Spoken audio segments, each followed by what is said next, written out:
il va se repentir, il va dire non, je vais aller remettre l'argent.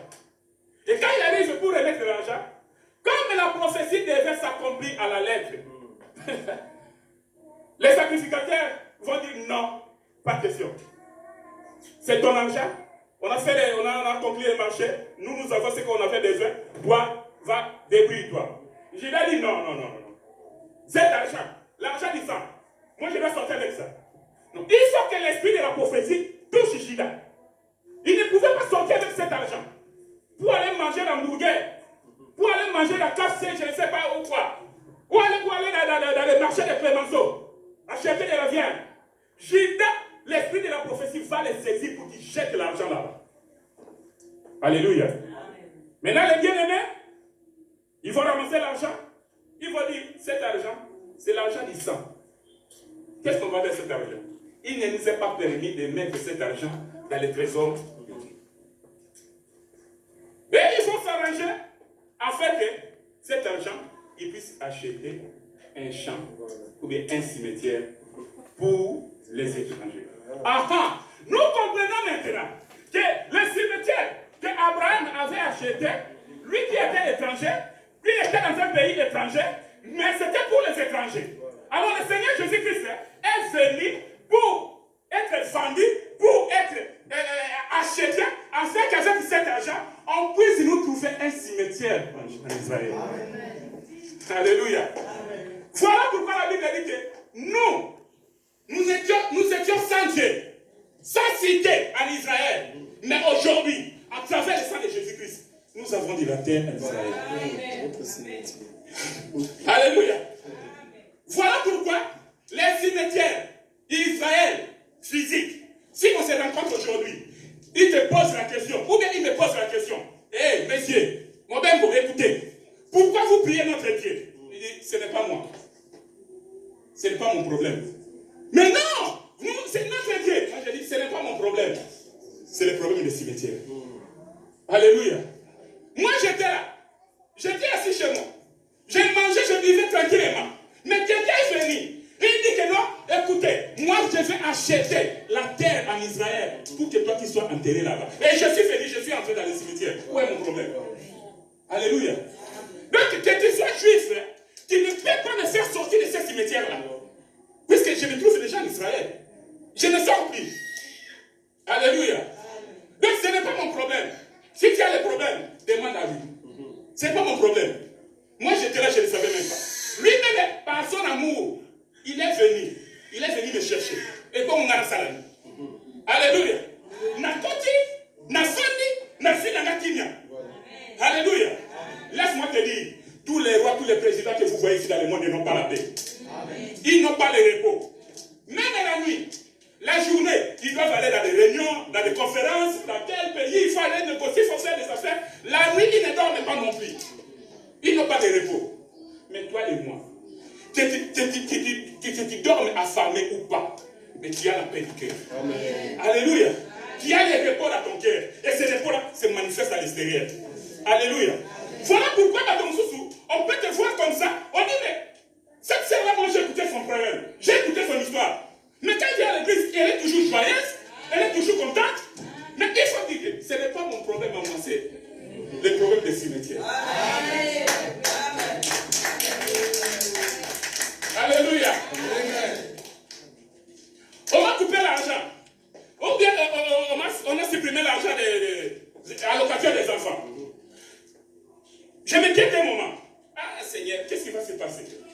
Mais après un certain temps, j'ai la paix du cœur. Alléluia. Et quand je viens à l'église, je commence à adorer Dieu. Je commence à louer Dieu. J'oublie même ces problèmes-là des allocations des enfants. Alléluia. Parce que je suis dans un bon endroit. Je suis dans un cimetière. Je suis en repos. Alléluia. Et là, nous avons compris, bien aimé. Je ne sais pas si je vous avais dit le dimanche passé.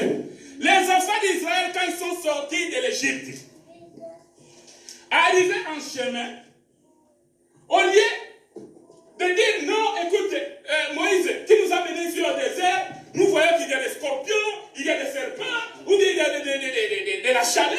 Donc nous voulons rentrer en Égypte parce qu'on avait des maisons de quoi. La première des choses que les enfants d'Israël ont répété, c'était le cimetière. désert. Ils ont dit à Moïse, en Égypte, il n'y avait pas de sépulcre pour nous enterrer là-bas.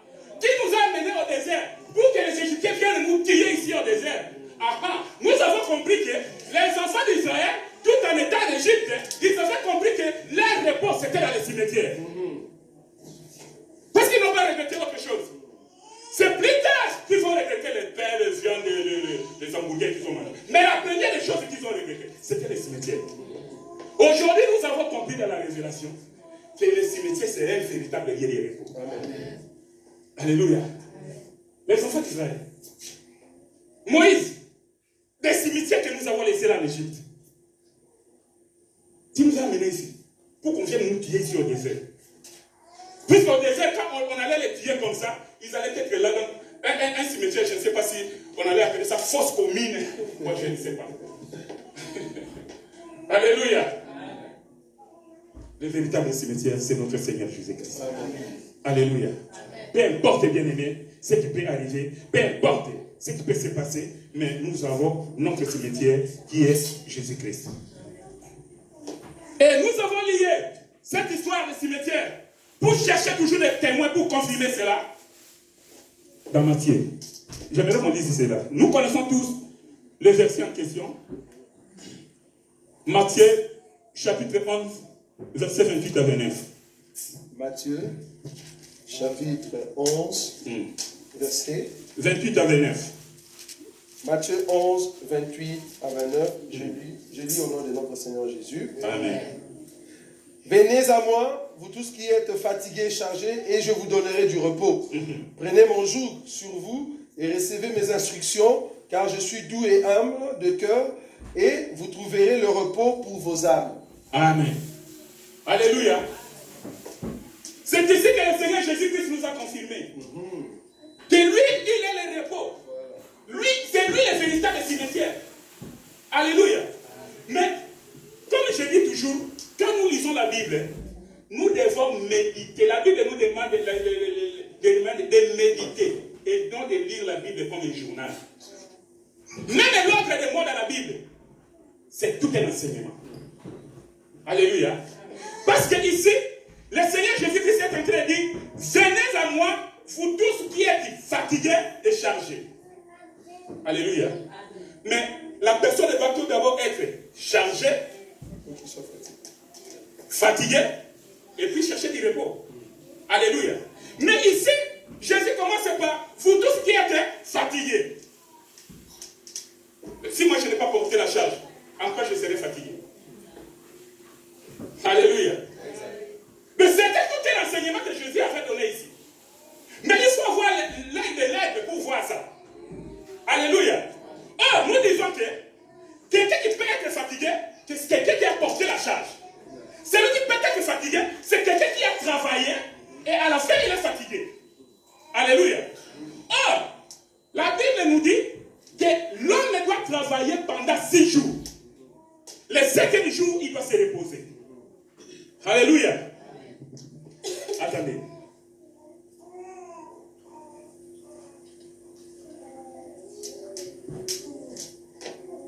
Je voulais prendre un verset ici avant de continuer avec l'explication. Nombre chapitre 35. Chapitre 35. Nombre 35. Oui. Chapitre 35, verset. Verset 9 à 11. Nombre chapitre 35, à partir du 9e verset. La Bible dit ceci.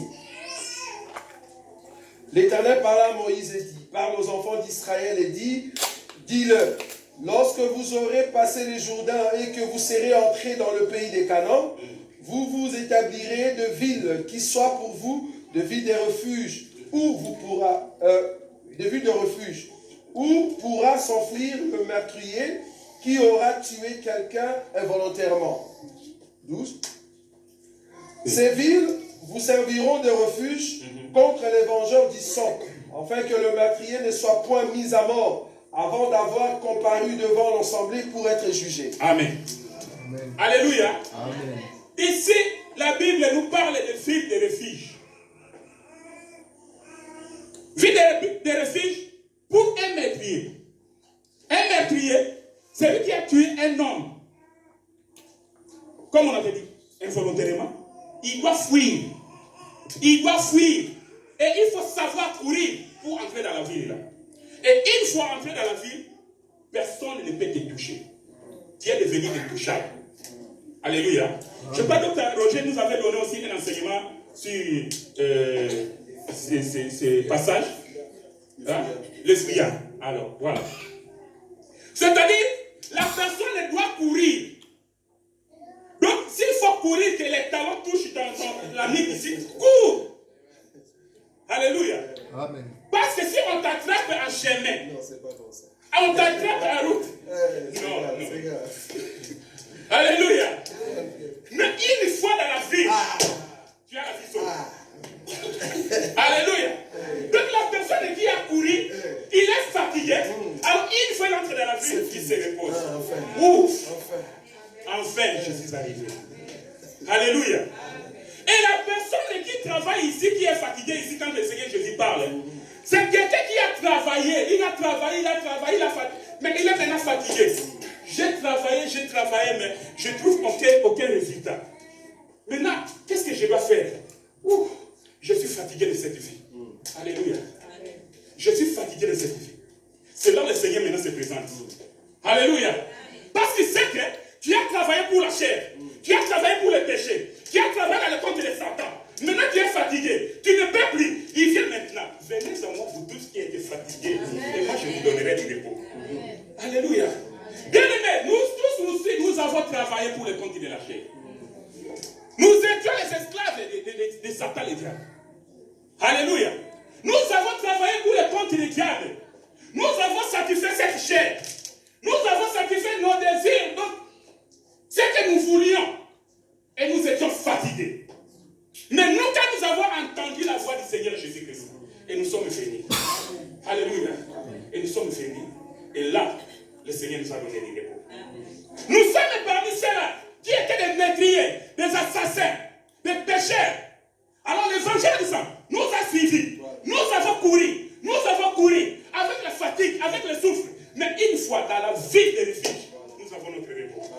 La ville de refuge, c'est le Seigneur Jésus-Christ.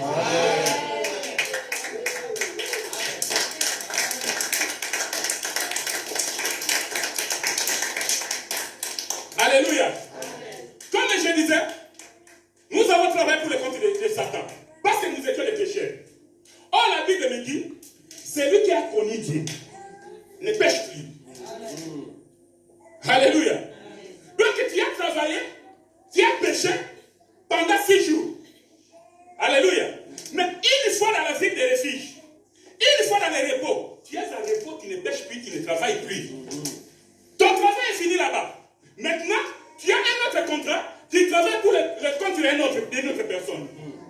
Alléluia. Voilà pourquoi le Seigneur dit que venez à moi, prenez mon joug qui est léger. C'est-à-dire le Seigneur, il a rempli le contrat qu'on avait avant. Il nous a fait signer notre contrat pour que nous puissions travailler dans son compte. Amen. Alléluia. Amen. Nous sommes là en train de travailler pour le compte du Seigneur. Et ça ne sera pas vain. Laisse-moi te dire, bien-aimé, le fait que tu as laissé toi à la maison, tu es venu enseigner pour adorer Dieu, pour louer Dieu, pour écouter la parole, tu auras ta récompense, bien-aimé. Amen. Le travail que tu fais ici, ce n'est pas vain. Alléluia. Des fois, quand nous passons ici devant, nous dansons. Les gens qui vont nous regarder à l'internet ou bien par YouTube, je ne sais pas. Les gens qui ne comprennent pas ces choses, ils vont dire, mais regarde, ces gens-là sont des fous. Alléluia. Oui, ils vont nous considérer comme des fous. Parce que nous prêchons la prédication, nous prêchons la croix. Alléluia. La croix, la folie pour ceux qui sont perdus. Alléluia. Mais pour nous qui sommes sauvés. Amen. Amen. Alléluia. Amen. Je m'en fous. Amen. Je vais danser comme David. Amen. Alléluia. Amen. Parce que je suis dans un bon endroit. Amen. Alléluia. Je suis dans un lieu de repos. Amen. Voilà pourquoi, bien-aimé, quel que soit le problème, des fois on nous critique. On peut te dire que non, tu es une prostituée, tu es un voleur, tu es un sorcier, tu es... Comme la Bible dit,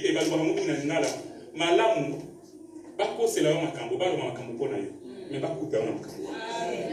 Alléluia. Mais si quelqu'un est déjà dans le repos, il a compris toutes ces choses-là, même pas fingaye, pas tongaye, pas fingaye ndumba, sorcier, ou quoi que ce soit, il est là tranquille, il est dans le repos. Alléluia. Non, peu importe. Il y a des gens, quand il était dans le monde, il était voleur. Comment s'appelle les quartiers? Naguise. Alléluia. Mais quand il rencontre le Seigneur, il est fatigué. Le Seigneur dit, viens, je vais te donner du repos. Il est déjà dans son repos. Il est dans le sabbat. Alléluia. Il se repose. Mais on le voit dire, non, je ne suis plus voleur, c'est plus mon problème. Moi, je suis dans le repos. Alléluia. On m'a donné du repos. Ça, c'est le passé. Ça, c'est passé. Alléluia. Toutes choses en moi sont devenues nouvelles. Comment dit Kamonangani? Alléluia. Ce n'est pas du Kamonangani, c'est du Kamoyamutuana. Alléluia. Alinganda. Avant que mon tiré salement. Akonanda. Depuis Kuna. Attaque nos amis qui yenga. Attaque nos amis qui mouillent. Même ceux qui ne savent pas Ndumba. Ceux qui ne savent pas Estro. Ceux qui ne savent pas Ndoki. Mais les robots, à tout ça, n'a repos. Na fandi na kati na kimia. Alléluia. Oh, nous sommes peut-être qu'à Ibandana et Taïna Monga. Ponga na zana kati ya cimetière. Alléluia. Cimetière est à l'icopé salobiko. Bino, on va venir à la cimetière, on va kufa. On tika la kuna. Mais biso, nous zana kati na repos. Alléluia. Bon, quand il y a des véritables cimetières dans biso. Donc, si tu as ça nous a cherché le problème. Pourquoi tu dis que Jésus-Christ est un cimetière? Ce n'est pas moi, c'est la parole. Alléluia. Je n'ai rien inventé, bien aimé. J'ai pris seulement ce qu'il y a dans la Bible. J'ai présenté ça. Mais c'est seulement, il faut avoir cette grâce-là pour comprendre, pour voir. Alléluia. Donc nous sommes dans les repos, bien aimés. Je vais m'arrêter ici parce que je crois qu'après on va avoir la réunion. Mais nous allons continuer. Donc nous sommes dans un bon lieu. Alléluia. Peu importe ce qui peut arriver dans ta vie, bien aimé. Tu peux te fâcher. Tu peux être triste.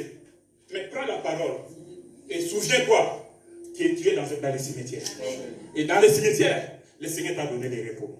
Voilà pourquoi, même s'il y a un problème dans ta vie, la première des choses que le Seigneur vient te donner pour te consoler, c'est la paix du cœur. Alléluia.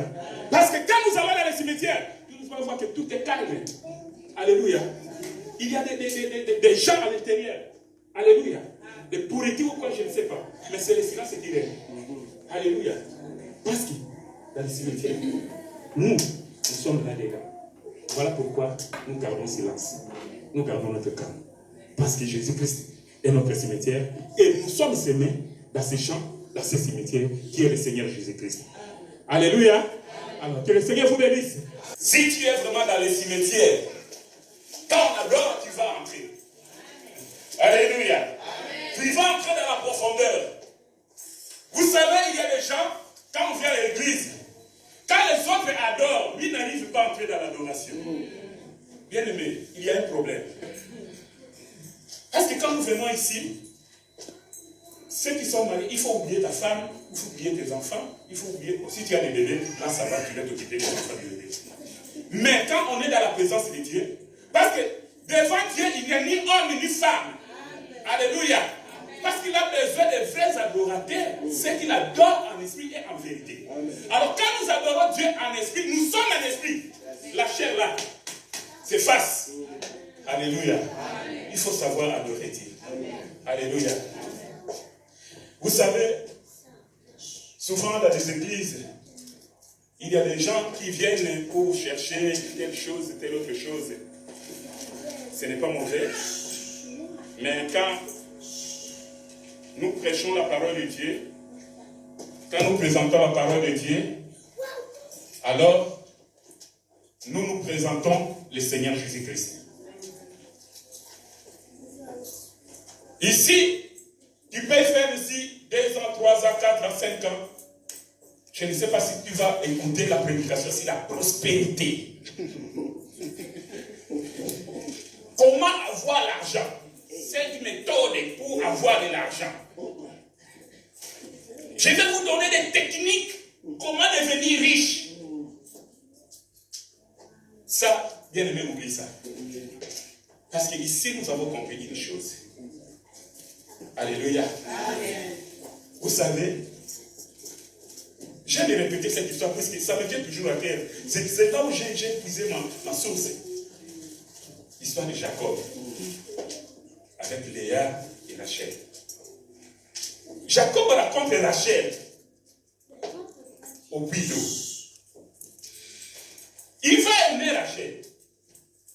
Il arrive à la maison, le père de Rachel, il cause avec son qui était son oncle. Il cause après. Bon, qu'est-ce que je vais te donner en échange? Une femme, moi, j'ai aimé ta fille. Parce que c'était permis. La première chose, je vous dis que pour avoir une femme, il faut aller à la source d'eau. Alléluia. À la source d'eau. Il y a des gens qui ne me comprennent pas, vous ne voyez pas.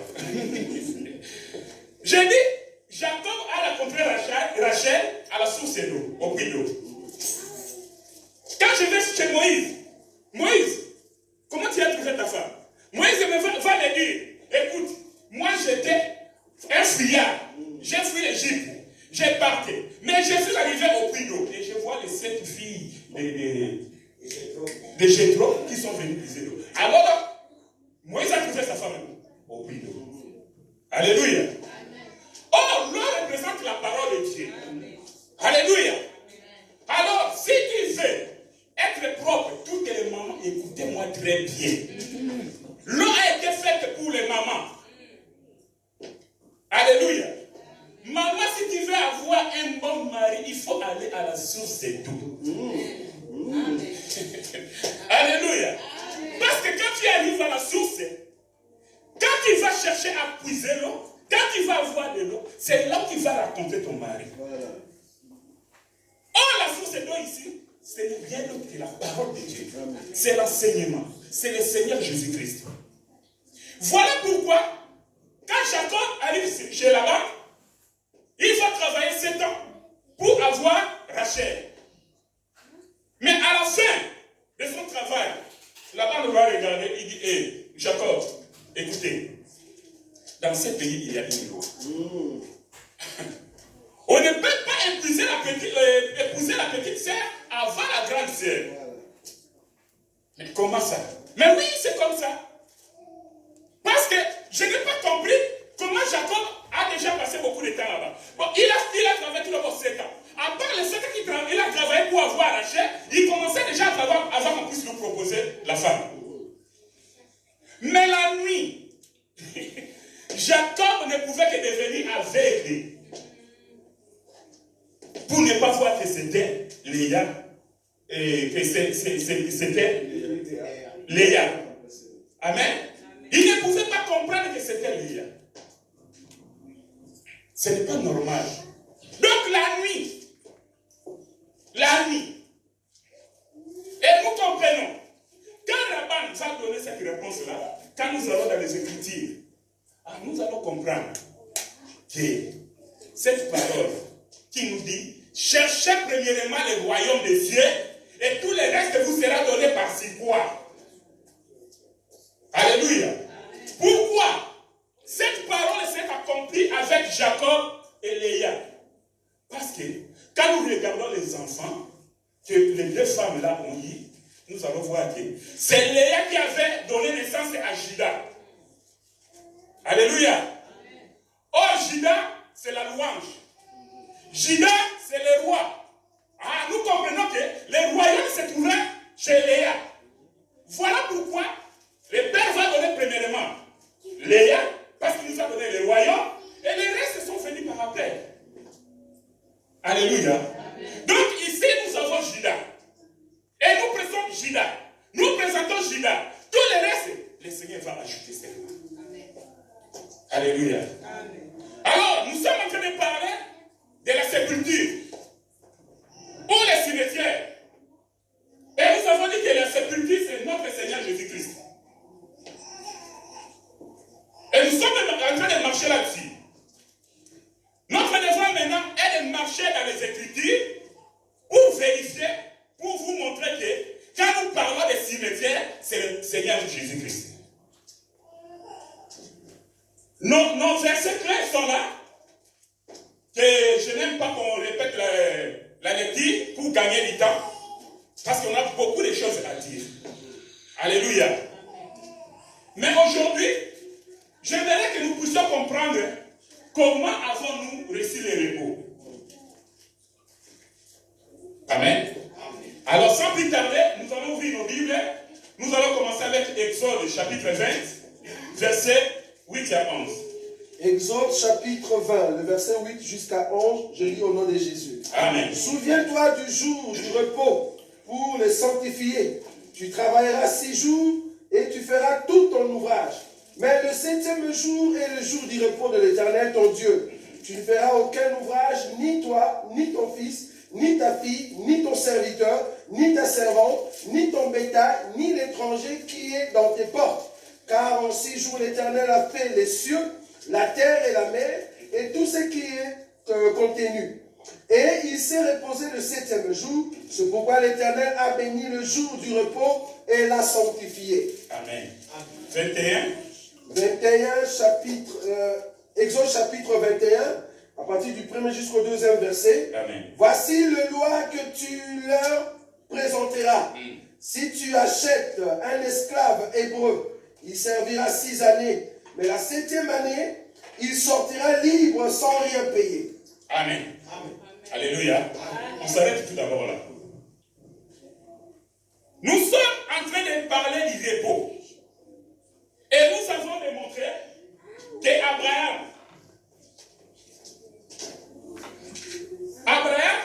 tout en étant sur la terre de Canaan,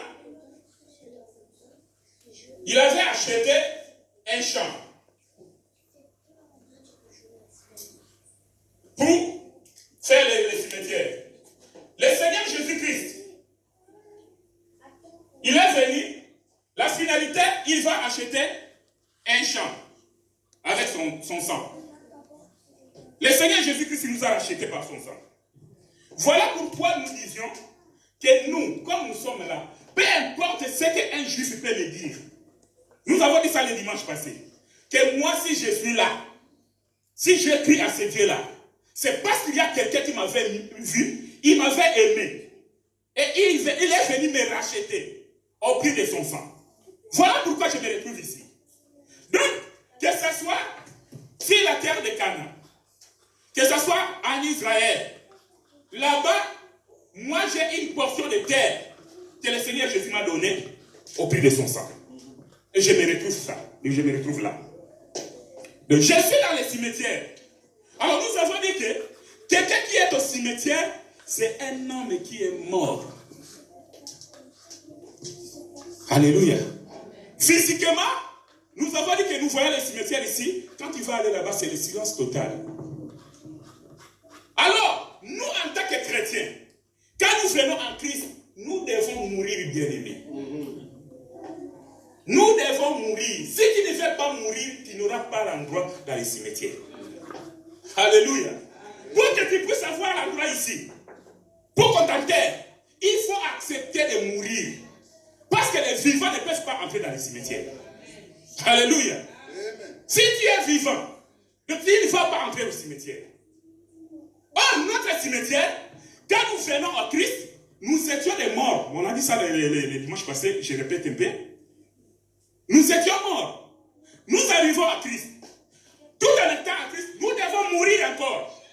Et en mourant, là quand nous ressuscitons avec le Seigneur. Voilà pourquoi Paul va dire, ce n'est plus moi qui vis, c'est Christ qui vit en moi. Alléluia. Parce que nous avons accepté de mourir. Le repos, au départ c'était pour l'Éternel, notre Dieu. Le repos n'était pas pour l'homme. Maintenant Dieu, quand il va donner la loi à Moïse, il va dire maintenant à Moïse qu'il va donner cette loi au peuple d'Israël.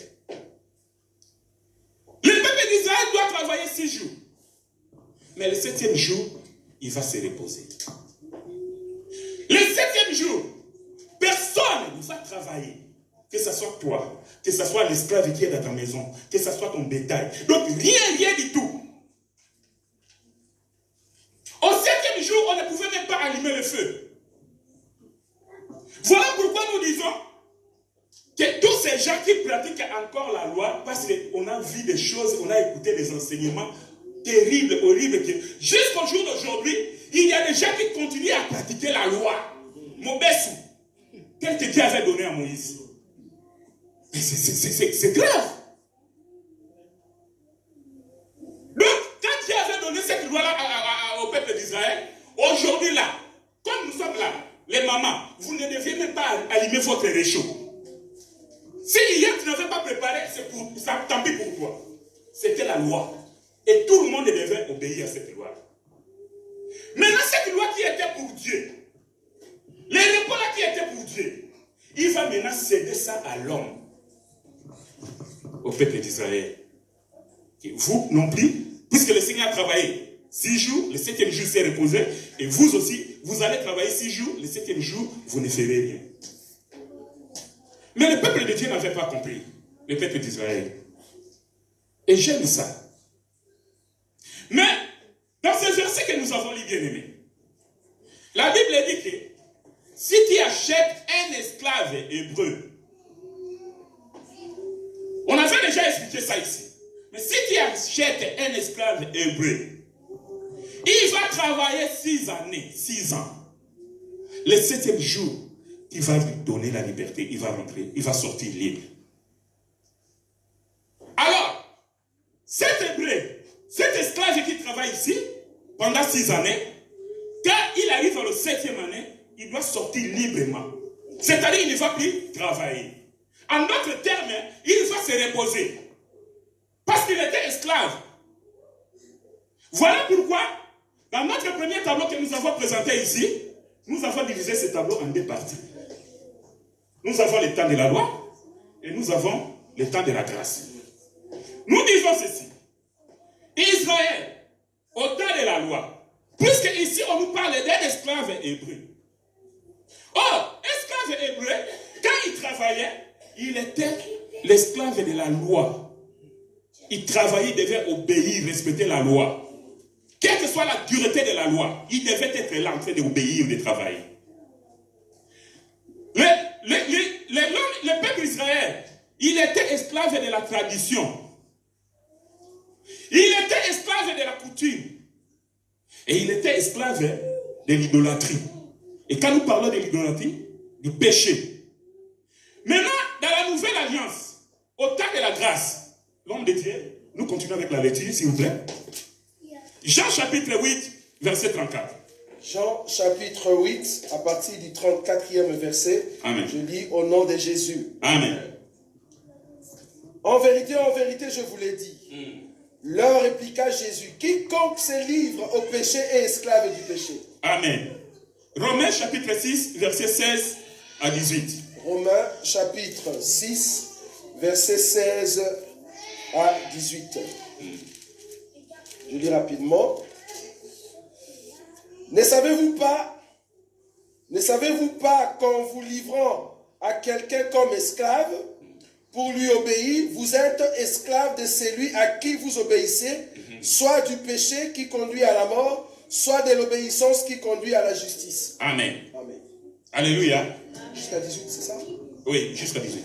Mais grâce soit rendue à Dieu de ceux qui, après avoir été esclaves du péché, vous avez obéi de cœur à la règle des doctrines dans laquelle vous avez été instruits. Ayant été affranchis du péché, vous êtes devenus esclaves de la justice. Esclaves de la justice, retenez ça. L'homme de Dieu, on continue directement et puis on va expliquer.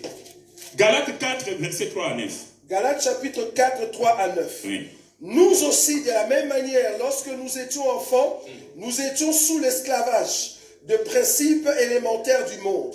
Mais lorsque le temps a été accompli, Dieu a envoyé son Fils né d'une femme, né sous la loi, afin qu'il rachète ceux qui étaient sous la loi, afin que nous recevions l'adoption.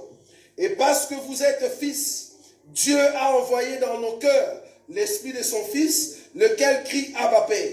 Ainsi tu n'es plus esclave, mais fils. Et si tu es fils, tu es aussi héritier par la grâce de Dieu. Amen. Romains 6, 6. Là j'étais à 7. Ah, c'est jusqu'à 9. Oui, jusqu'à 9, je vais continuer. Oui, ok, continue. Autrefois, ne connaissant pas Dieu, vous serviez les dieux qui ne les sont pas de leur nature.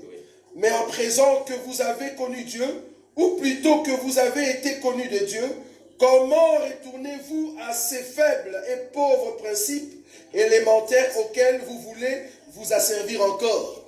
Romains chapitre 6, verset 6. Verset 6. Romains 6, verset 6. Sachez que notre vieil homme a été crucifié avec lui, afin que le corps du péché soit réduit à l'impuissance, pour que nous ne soyons plus esclaves du péché. Amen. Amen.